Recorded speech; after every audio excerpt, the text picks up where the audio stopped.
Hello, everyone, and welcome to this press conference. I'm Julia. I'm the Global Media Lead at ActionAid International. We've reached a very crucial moment at this COP, and every decision now counts. And so I'm joined by a wonderful panel of speakers today who will give a political update on climate finance and also respond to the development of this afternoon's plenary. So I'd like us to start with our first speaker. Mina, over to you. Good afternoon. We just have about over 1 day, in fact, less than 2 days, of course. We are really at an inflection point. From what we have observed on the text on the new collective quantified goal on finance, which is really the most critical outcome of the Baku COP, since it has been labeled as the finance COP, it is really absolutely outrageous that what you see is no quantum on the goal. So this is about climate finance, and the climate finance provision and mobilization by the developed countries has no number.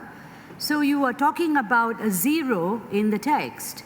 And this is what was called out today by many developing countries in the plenary hall convened by the presidency this morning.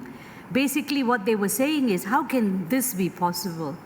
Because there is supposed to be a clear number on the quantum that the developed countries must provide and mobilize. None of this is absent, none of this is present. So it is really, really very astounding that we are here and still we see developed countries not willing to come forward with a number. Last week, during the negotiations on the NCQG, as it is called, the technical negotiators said they are waiting for their ministers to come this week, and ministers have come this week, and yet nothing is on the table. Now, this is absolutely shocking because it's not about them having not knowing that this is going to be the most important outcome. They may have their issues at home, whatever that may be, but this NCQG process is not a new process. It's been here for the last 3 years. They had the last 3 years to talk about what they would deliver on a new finance goal.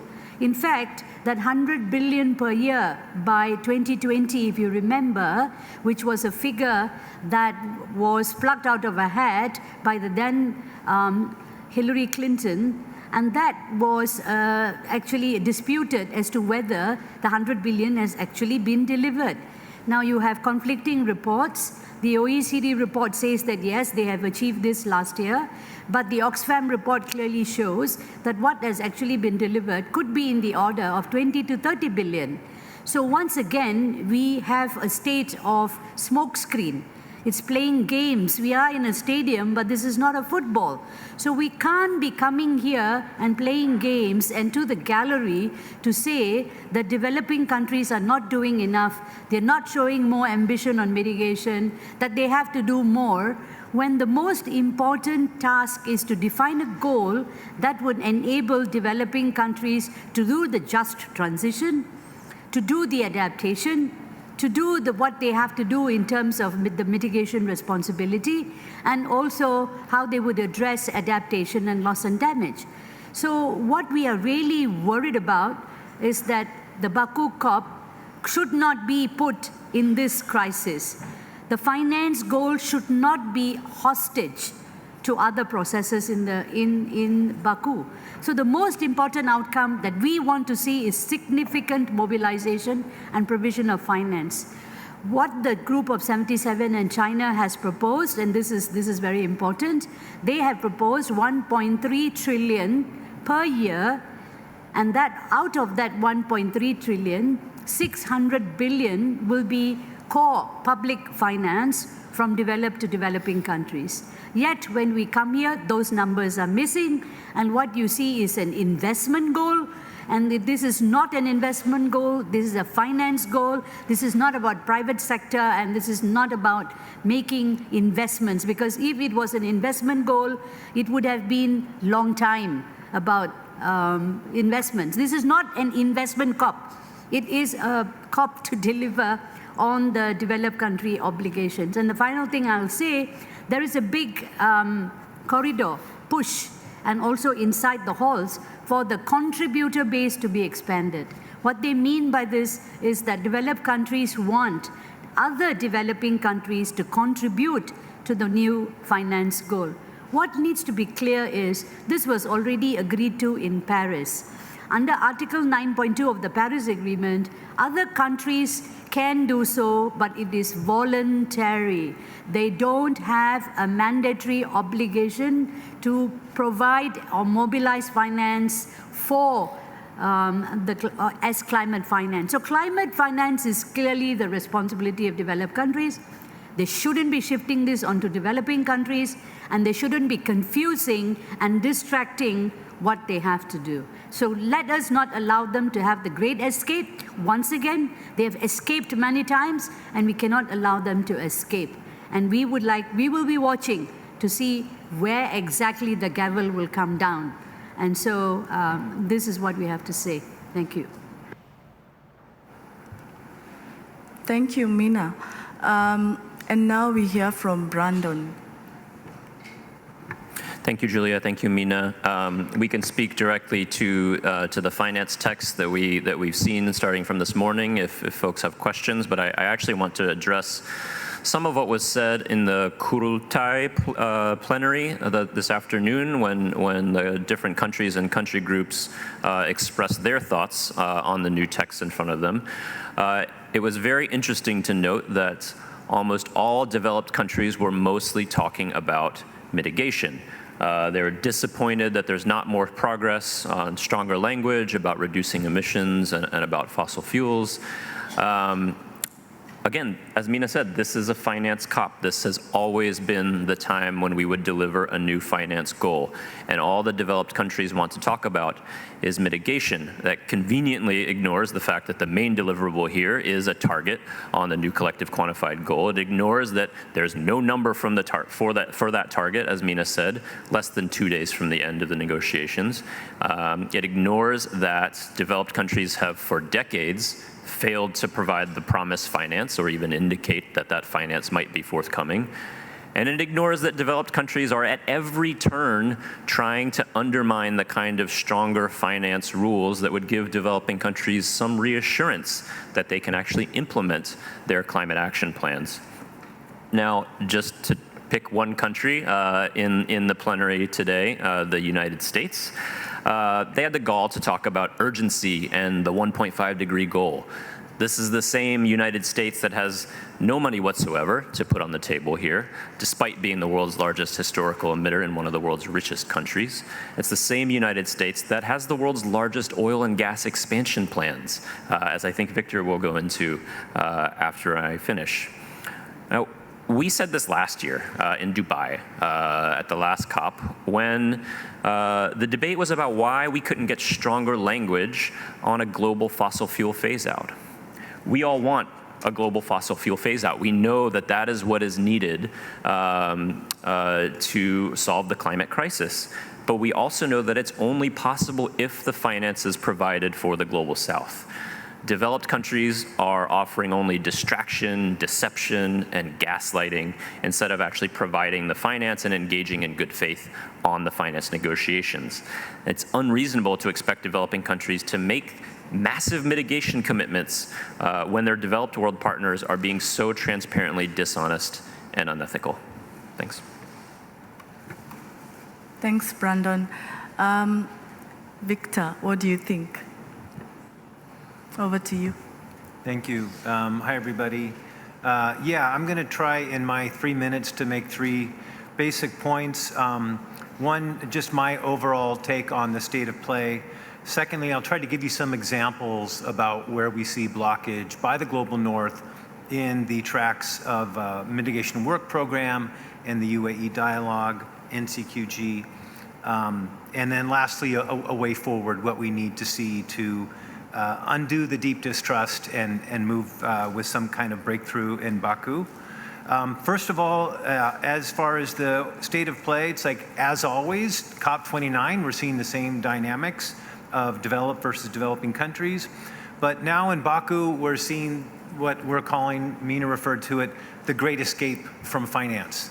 The Paris Agreement in 2015 was the great escape from emissions reductions and a regime that could have had a carbon budget, a global carbon budget that was shared fairly among countries, but the top-down regime was replaced by the nationally determined contributions, the NDC system, where the things just don't add up to 1.5, and so that's why we're way off track. Now, the plan here seems to be to get out of their commitments on finance, so no number on NCQG, very little public provision, and all the other things that my colleagues have talked about. Brandon mentioned, and let me go a little bit into some of the background on this and where we see the lack of trust or why. Historical responsibility is a big part of it. The United States, where I come from, in North America, 4% of the global population is responsible for about 24% of the global emissions since 1850. That's according to the IPCC. 4% responsible for 24%. South Asia, India, Pakistan, those countries, 25% of the global population, only 4% of the global emissions. So the mirror opposite of North America. What about China? Has about half the global emissions since 1850 of North America, with 4 times the population. So it gives you some sense about who has taken up the existing carbon budget, almost 80% of it. It's a handful of very wealthy countries. Currently, I also point you to the US report on the biennial transparency report to the COP, showing that since 1990, the US has reduced its emissions only 3%, right? The IPCC was urging 25 to 40%.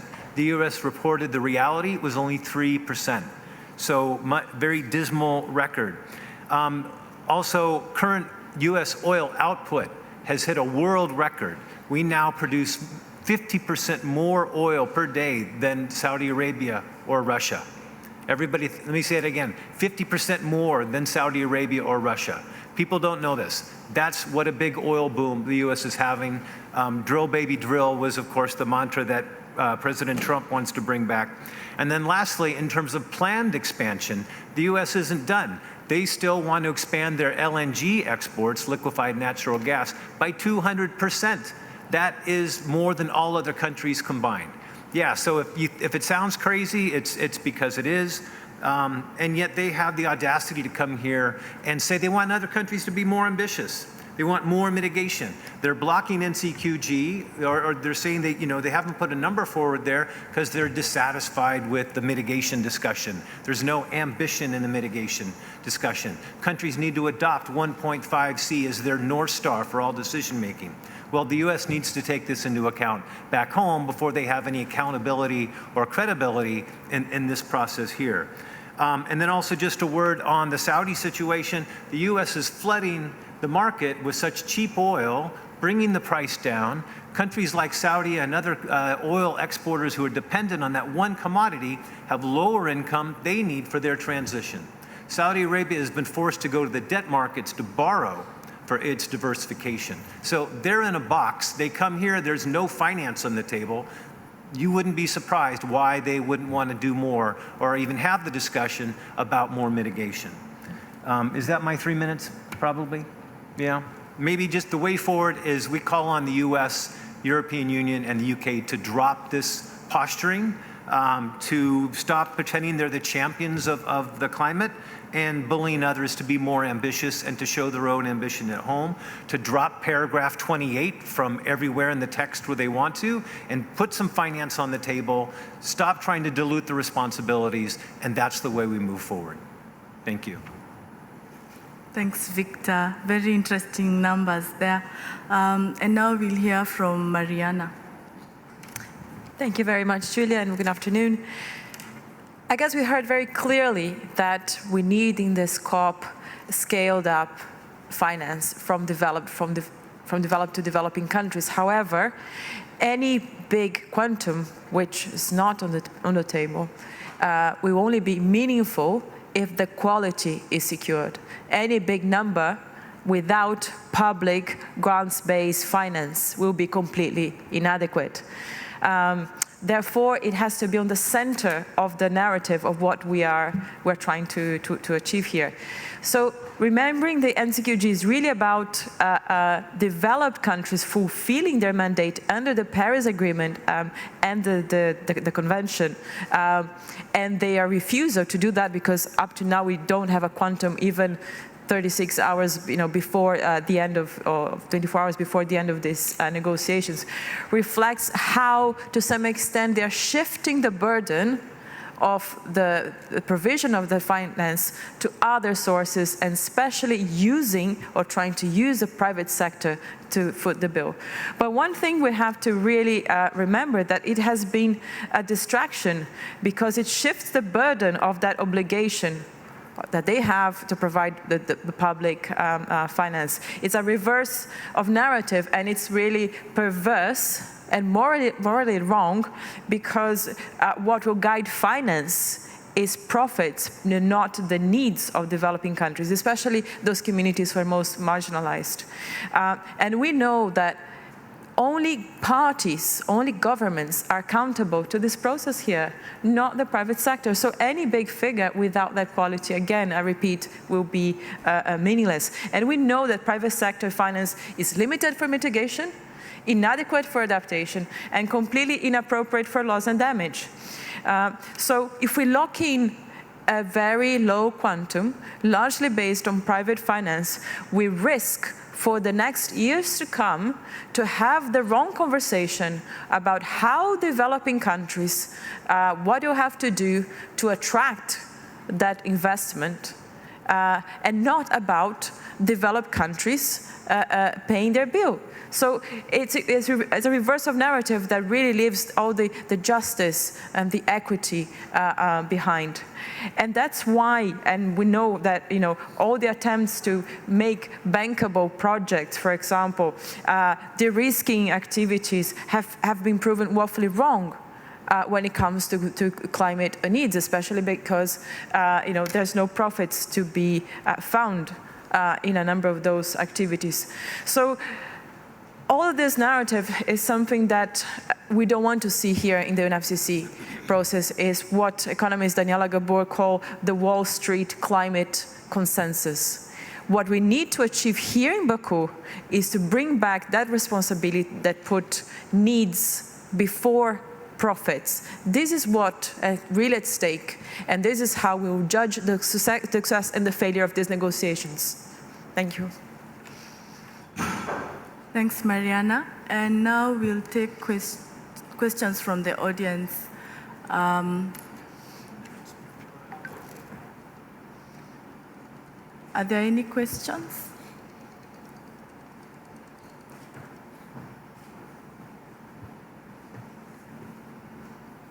Okay, if there are no questions, I'm happy to give the panelists a little more time for last remarks.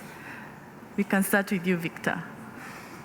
Yeah, just to go back on one context. I gave the Saudi Arabia situation because they seem to be a particular target in the Western media. The New York Times had a big article the other day calling them a wrecking ball.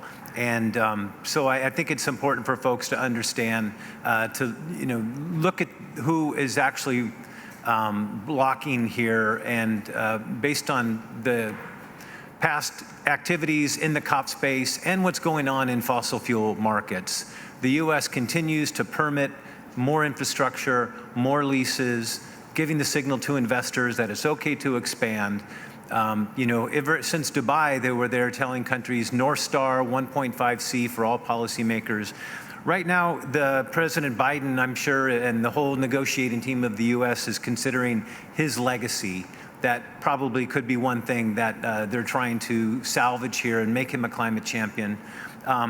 But back home, he did the pause on the LNG earlier in the year, and then now we're awaiting a report to come from the Department of Energy that's going to give guidance to any future permitting.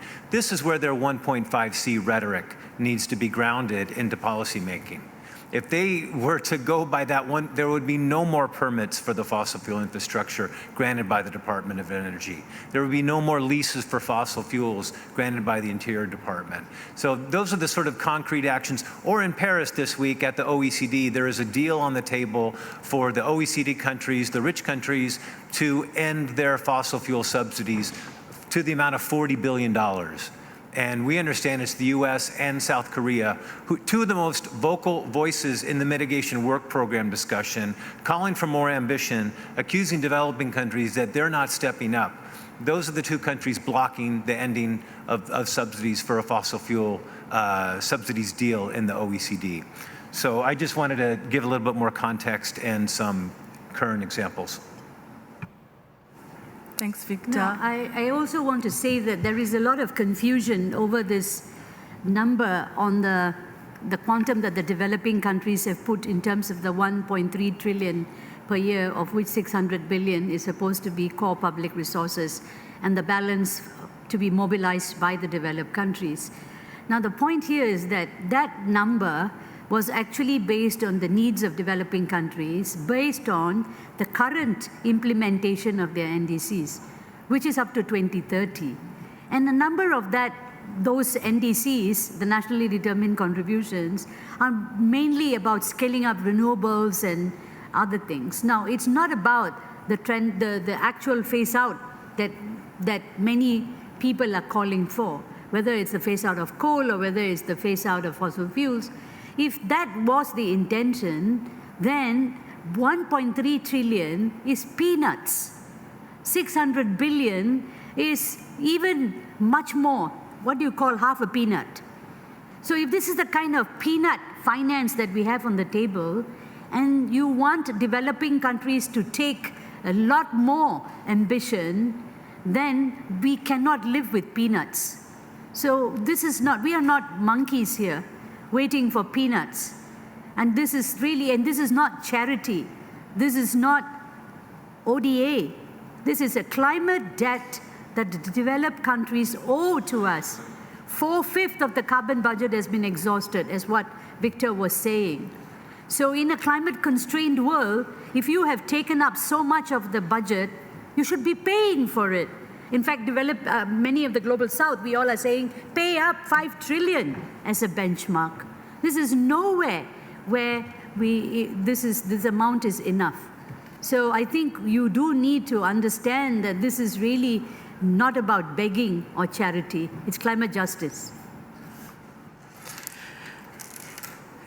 Developed countries, they need to address this big elephant in the room. And it's about showing the political will. They had 3 years, right, to do that, negotiating this process. So in this very final stage, this is what is missing. I guess we hear over and over that, there's not enough public finance out there, when we know it's not true. We know if, there is a shift from military spending, for example, fossil fuel subsidies in developed countries, and pursuing like tax justice things, like taxing the rich, making polluters pay. It is possible to provide climate finance in the form of grants at scale, and that's what they need to show up and do. Thanks. Thanks. So I think just to close this out, I want to remind us that there's a reason that we are all here. We are here because we want a solution to the climate crisis. We want a transition off of fossil fuels, a just transition off of fossil fuels. We want to support and protect vulnerable communities that are seeing climate impacts and have been seeing them for decades. We're not here to defend any particular government, but we are here to call out those governments that are not negotiating here in good faith.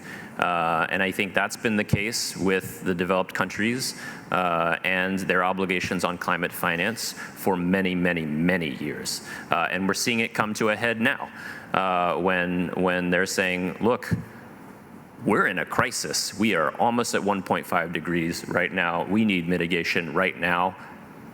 They're not wrong. We don't agree, or we don't disagree. But whose fault is that?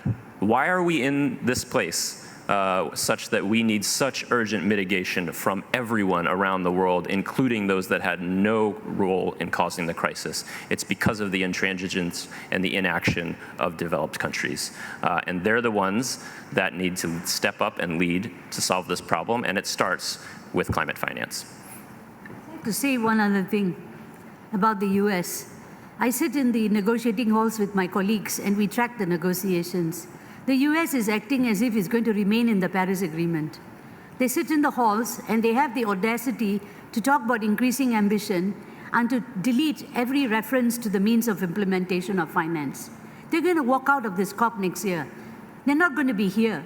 So why are they in the rooms destructing the negotiations and obstructing the negotiations, and the other developed countries hiding behind them? And this hypocrisy is something that really annoys us. So this is why we have always said, and I have said it publicly, pay up or shut up. Thanks, Mina, and thanks, everyone. We have about 2 minutes to go. Mariana, would you like to add anything? Okay. Any questions from the audience? Yeah, sure.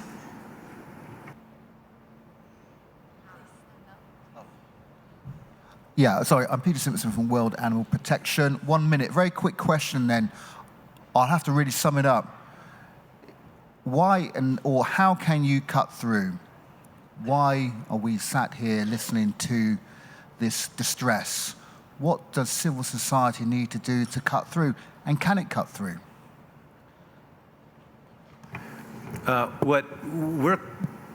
To cut through, we're trying to raise the voice of civil society to call on our governments of the North to stop the posturing, to stop the bullying, and to see that they don't have political support from the climate campaign community who wants to see action, but we know they don't have credibility here.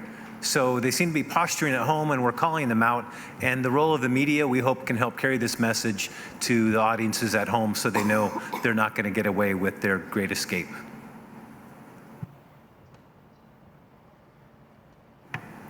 Thank you. Thanks, everyone, for coming, and thanks to our panelists.